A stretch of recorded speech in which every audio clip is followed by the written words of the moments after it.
രണ്ടാഴ്ച ഒന്നിലധികം 1, 2 ആഴ്ചയായിട്ട് മുറിവുണ്ട്, ഇത് മാറുന്നില്ല എന്നുണ്ടെങ്കിൽ നിർബന്ധമായിട്ടും എന്ത് ചെയ്യണം, ടെസ്റ്റ് ചെയ്യണം. മറ്റു ഓറൽ ക്യാൻസറുകളിലേക്കൊക്കെ സാധ്യത വളരെ കൂടുതലാണ്. വായിൽ മുറിവ് വരുന്നുണ്ടെങ്കിൽ അതിൻ്റെ അർത്ഥം എന്താ, നിങ്ങളുടെ ഗട്ടിന് പ്രശ്നമുണ്ട്, ഇമ്മ്യൂണിറ്റി വീക്കാണ് എന്നുള്ളതിൻ്റെ ഒരു സിഗ്നലാണ്. അപ്പോൾ മെൻസ്ട്രേഷൻ നടക്കുന്ന സമയത്തൊക്കെ ചിലപ്പോൾ എന്ത് ചെയ്യും, ആ ഒരു സമയങ്ങളിൽ എന്ത് ചെയ്യും, മൗത്ത് അൾസർ വരിക. അതേപോലെ പ്രഗ്നൻസിയുടെ സമയത്തും മൗത്ത് അൾസർ വരിക, പെട്ടെന്ന് മാറി കിട്ടില്ല.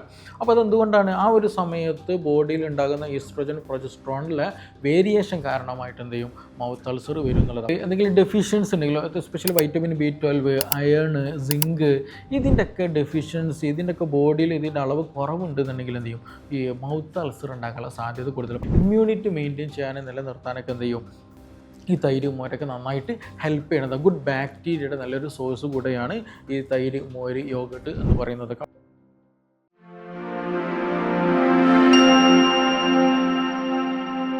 വായയിൽ ഇടയ്ക്കിടയ്ക്ക് മുറി വരിക, വായപ്പുണ്ണുണ്ടാവുക അല്ലേ.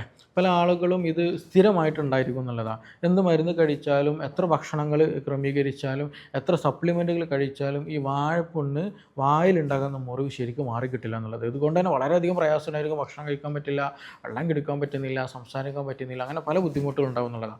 അപ്പോൾ ഇന്ന് ഇവിടെ നമ്മൾ ഡിസ്കസ് ചെയ്യാൻ പോകുന്നത് ഈ വാഴപ്പുണ്ണ് എങ്ങനെയാണ് ഉണ്ടാകുന്നത്, എങ്ങനെ അത് നമുക്ക് മാനേജ് ചെയ്യാൻ പറ്റും, എന്തൊക്കെ ടെസ്റ്റുകൾ നമുക്കതിനു വേണ്ടി ചെയ്യേണ്ടതുണ്ട്, ഇത് കൂടിക്കഴിഞ്ഞിട്ടുണ്ടെങ്കിൽ അല്ലെങ്കിൽ ഇത് നമ്മൾ ശ്രദ്ധിച്ചില്ല എന്നുണ്ടെങ്കിൽ അത് ഈ കോംപ്ലിക്കേഷൻസിലേക്ക് അല്ലെങ്കിൽ മറ്റെന്തെങ്കിലും ബുദ്ധിമുട്ടിലേക്ക് നയിക്കുന്നുണ്ടോ തുടങ്ങിയ കാര്യങ്ങളൊക്കെയാണ് ഇന്നിവിടെ നമ്മൾ ഡിസ്കസ് ചെയ്യാൻ പോകുന്നത്. എൻ്റെ പേര് doctor Siraj, medical officer, QNB health care, Thamarassery.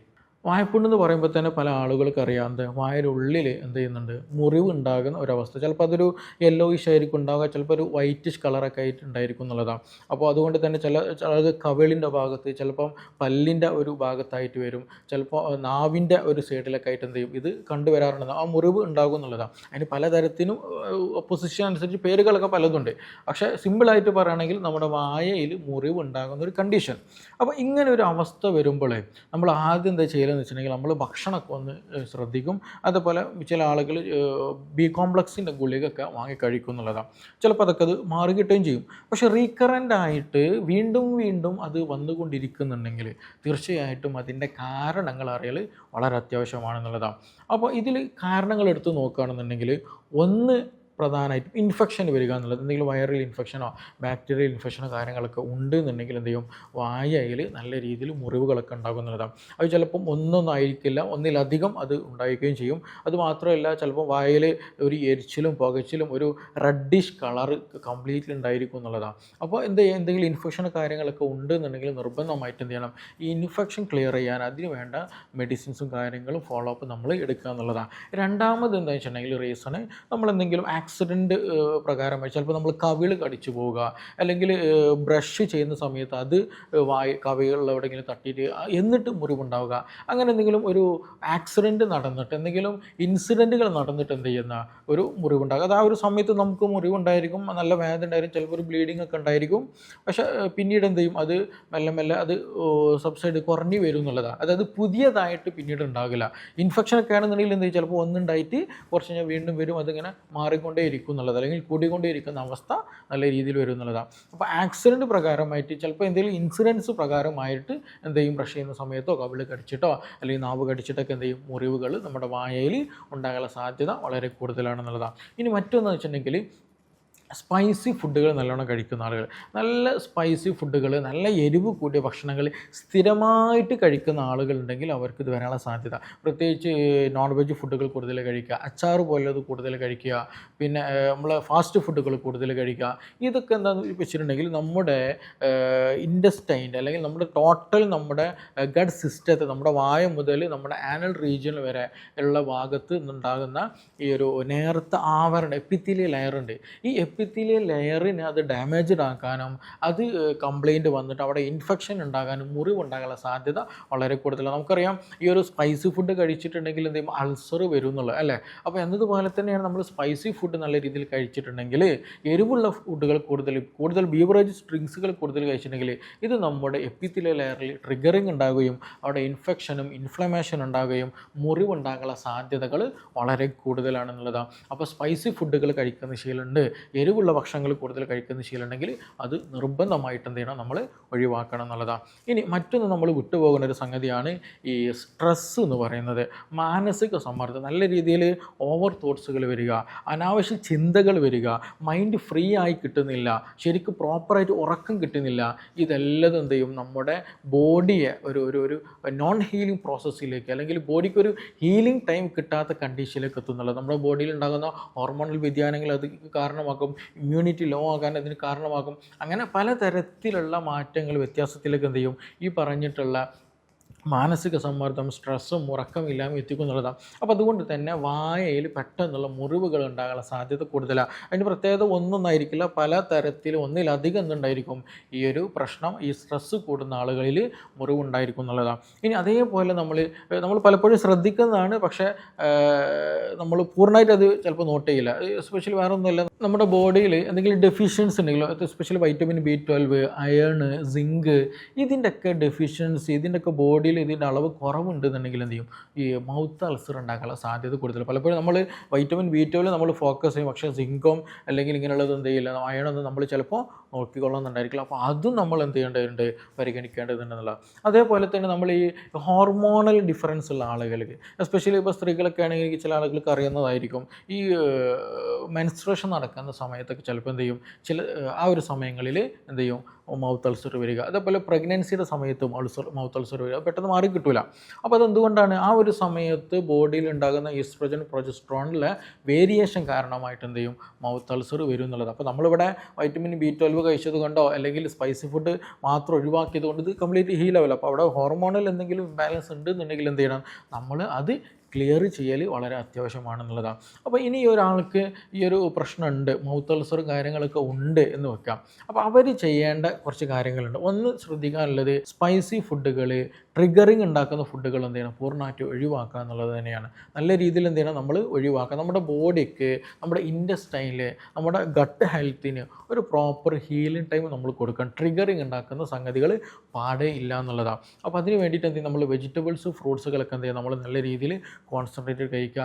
Especially നിങ്ങൾ മുരിങ്ങ പോലെയുള്ളത്, അതേപോലെ ഈത്തപ്പഴം, ഏത്തപ്പഴം, പിന്നെ പാവയ്ക്ക, ഇങ്ങനെയുള്ള ചില ഫുഡുകൾ, ചിലപ്പോൾ ചില ആളുകൾക്ക് നല്ല പഴുത്ത കൂടുതൽ കഴിച്ചാലൊക്കെ എന്ത് ചെയ്യും, ഇത് ഉണ്ടാകാറുണ്ട് എന്നുള്ളതാണ്. അപ്പോൾ ഇത് എല്ലാ ആളുകൾക്കല്ല, ചില ആളുകൾക്ക് ഉണ്ടാകാറുണ്ട്. അപ്പോൾ അത് നമ്മൾ ശ്രദ്ധിക്കണം. എല്ലാ ഫ്രൂട്ട്സും വെജിറ്റബിൾസും നല്ലതാണ്, പക്ഷേ ചില ആളുകൾക്ക് എന്ത് ചെയ്യും, ചിലത് ട്രിഗറിങ് ഉണ്ടാക്കാനുള്ള സാധ്യത കൂടുതലുണ്ട്.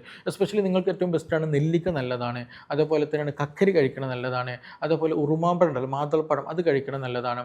അതുപോലെ ഭക്ഷണത്തിൽ തൈര്, മോരൊക്കെ കഴിക്കുക. തൈര് മോരും കഴിക്കുന്ന സമയത്ത് നമ്മൾ എരിവ് ഉണ്ടാകരുത്, അത് പിന്നെ ട്രിഗർ ചെയ്യും. അപ്പോൾ തൈര് മോരൊക്കെ കഴിക്കണം നല്ലത്. അപ്പോൾ അതെന്താ വെച്ചിട്ടുണ്ടെങ്കിൽ നമ്മുടെ ഇൻറ്റസ്റ്റൈനിൽ ഉണ്ടാകുന്ന നല്ല ബാക്ടീരിയ ഉണ്ടാക്കാനും അതേപോലെ ഇമ്മ്യൂണിറ്റി മെയിൻറ്റെയിൻ ചെയ്യാനും നിലനിർത്താനൊക്കെ എന്ത് ചെയ്യും, ഈ തൈര് മോരൊക്കെ നന്നായിട്ട് ഹെൽപ്പ് ചെയ്യണത്. ഗുഡ് ബാക്ടീരിയയുടെ നല്ലൊരു സോഴ്സ് കൂടെയാണ് ഈ തൈര്, മോര്, യോഗട്ട് എന്ന് പറയുന്നതൊക്കെ. അപ്പോൾ അത് ഭക്ഷണത്തിൽ എന്ത് ചെയ്യുക, ഉൾപ്പെടുത്തുക. അതിൻ്റെ കൂടെ തന്നെ നമുക്ക് ആൽക്കഹോൾ അബ്യൂസുകൾ, ആൽക്കഹോൾ കൂടുതൽ കഴിക്കുന്നുണ്ടെങ്കിൽ, പുകവലി ശീലങ്ങളൊക്കെ ഉണ്ടെന്നുണ്ടെങ്കിൽ അത് നല്ല രീതിയിൽ എന്ത് ചെയ്യണം, നമ്മൾ ഒഴിവാക്കുക തന്നെ വേണം. അല്ല എന്നുണ്ടെങ്കിൽ ഇത് മാറത്തില്ല. അതിൻ്റെ കൂടെ തന്നെ ഹാൻഡ്സ് പോലെയുള്ള, മറ്റു പനമ്പരാക്ക് പോലെയുള്ള എന്തെങ്കിലുമൊക്കെ മസാലകളൊക്കെ നിങ്ങൾ യൂസ് ചെയ്യുന്നുണ്ട്, അല്ലെങ്കിൽ അങ്ങനെ എന്തെങ്കിലുമൊക്കെ നിങ്ങൾ ചെയ്യുന്നുണ്ടെങ്കിൽ അതെന്ത് ചെയ്യണം, അത് പൂർണ്ണമായിട്ട് ഒഴിവാക്കണം. അത് നമ്മുടെ ഓറൽ ഹെൽത്തിനെ നല്ല രീതിയിൽ ഡാമേജ് ആക്കുന്നതാണ്.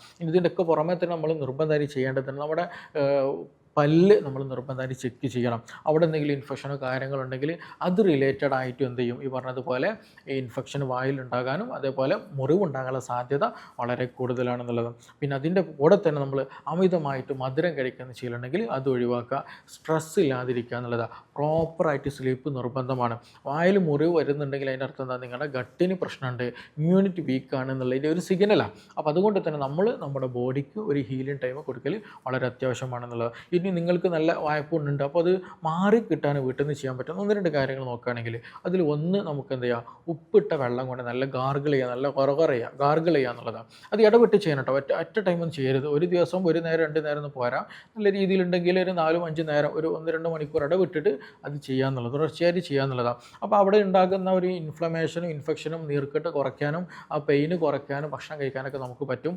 മുറിവ് പെട്ടെന്ന് ഉണങ്ങാൻ എന്ത് ചെയ്യും, നമുക്കത് സഹായിക്കും എന്നുള്ളതാണ്. രണ്ടാമത് നമുക്ക് നമുക്ക് പറ്റുന്നതാണ് തേൻ അവിടെ അപ്ലൈ ചെയ്യണം നല്ലതാണ്. തേൻ എന്താ ഒരു ആൻറ്റി ഇൻഫ്ലമേറ്ററി ഏജൻറ്റാണ്. അപ്പോൾ അതുകൊണ്ട് തന്നെ വേദന കുറയാൻ ഹെൽപ്പാണ്, മുറിവ് ഉണങ്ങാൻ എന്ത് ചെയ്യും, അത് നന്നായിട്ട് ഹെൽപ്പ് ചെയ്യും. അതേപോലെ തന്നെ നമുക്ക് വേണമെങ്കിൽ അലോവരയുടെ ജെല്ലുണ്ടല്ലോ, അത് നല്ല ഒറിജിനൽ സാധനം കിട്ടുകയാണെന്നുണ്ടെങ്കിൽ എന്ത് ചെയ്യുക, അതും അപ്ലൈ ചെയ്യുന്നത് നല്ലതാണ്. അതേപോലെ കോക്കനട്ട് ഓയിൽ, നല്ല ഫ്രഷ് ആയിട്ടുള്ള വെളിച്ചെണ്ണയൊക്കെ അവിടെ അപ്ലൈ ചെയ്യുകയാണെങ്കിൽ മുറിവ് ഉണങ്ങാനും അവിടുത്തെ ഇൻഫെക്ഷൻ ഏറ്റവും ബെസ്റ്റ് ഒരു ഓപ്ഷൻ എന്താ വെച്ചിട്ടുണ്ടെങ്കിൽ ഒരു ടീസ്പൂൺ എന്ത് ചെയ്യും നമുക്ക് വേണമെന്നുണ്ടെങ്കിൽ ഒന്ന് വായിൽ വെച്ചിട്ട് നല്ല ഗാർഗിൾ ചെയ്തിട്ട് അത് കുടിക്കാം. അതിന് പ്രശ്നം എന്താ, നല്ല കൊളസ്ട്രോളും അല്ലെങ്കിൽ ബുദ്ധിമുട്ടുള്ള ആളുകൾ ചെയ്യരുത്. പക്ഷേ അല്ലാത്ത ഒരു നോർമൽ ഹെൽത്തി ആയിട്ടുള്ള ഒരാളാണെന്നുണ്ടെങ്കിൽ ചെയ്യണം നല്ലതാണ്. ആ ഒരു ബുദ്ധിമുട്ടുകൾ മാറാൻ, വായനാറ്റം കുറയാനൊക്കെ എന്ത് ചെയ്യും, അത് നന്നായിട്ട് ഹെൽപ്പ് ചെയ്യും.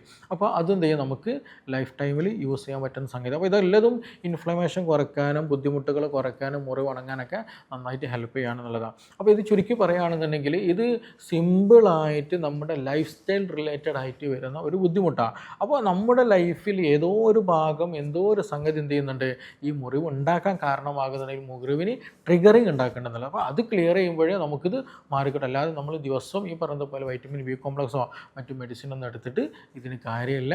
അത് മാത്രമല്ല, ഇത് നിങ്ങൾക്ക് ഒരു 2 ആഴ്ച ഒന്നിലധികം 1-2 ആഴ്ച ആയിട്ട് മുറിവുണ്ട്, ഇത് മാറുന്നില്ല എന്നുണ്ടെങ്കിൽ നിർബന്ധമായിട്ടും എന്ത് ചെയ്യണം, ടെസ്റ്റ് ചെയ്യണം. മറ്റു ഓറൽ ക്യാൻസറുകളിലേക്കൊക്കെ സാധ്യത വളരെ കൂടുതലാണ്. പ്രത്യേകിച്ച് ക്യാൻസർ കണ്ടീഷനൊക്കെ നമ്മുടെ നാട്ടിൽ കൂടിയൊരു സമയമാണ്. അപ്പോൾ ഇതിനൊരിക്കലും നെഗ്ലക്റ്റ് ചെയ്യരുത്. നിങ്ങൾക്ക് റിക്കറൻ്റ് ആയിട്ട് വരുന്നുണ്ട്, ചിലപ്പോൾ ഇൻഡസ്ട്രിയൽ പ്രശ്നങ്ങൾ ഉണ്ടായിരിക്കാം, ക്യാൻസർ ഇഷ്യൂസുകൾ ഉണ്ടായിരിക്കാം, മറ്റു പല അവസ്ഥകളിലേക്കുള്ള സാധ്യത വളരെ കൂടുതലാണ്. അപ്പോൾ ഇത് ഗൗരവത്തിൽ തന്നെ എടുത്തിട്ട് തന്നെ നമുക്ക് മുന്നോട്ട് പോകേണ്ടതുണ്ട്.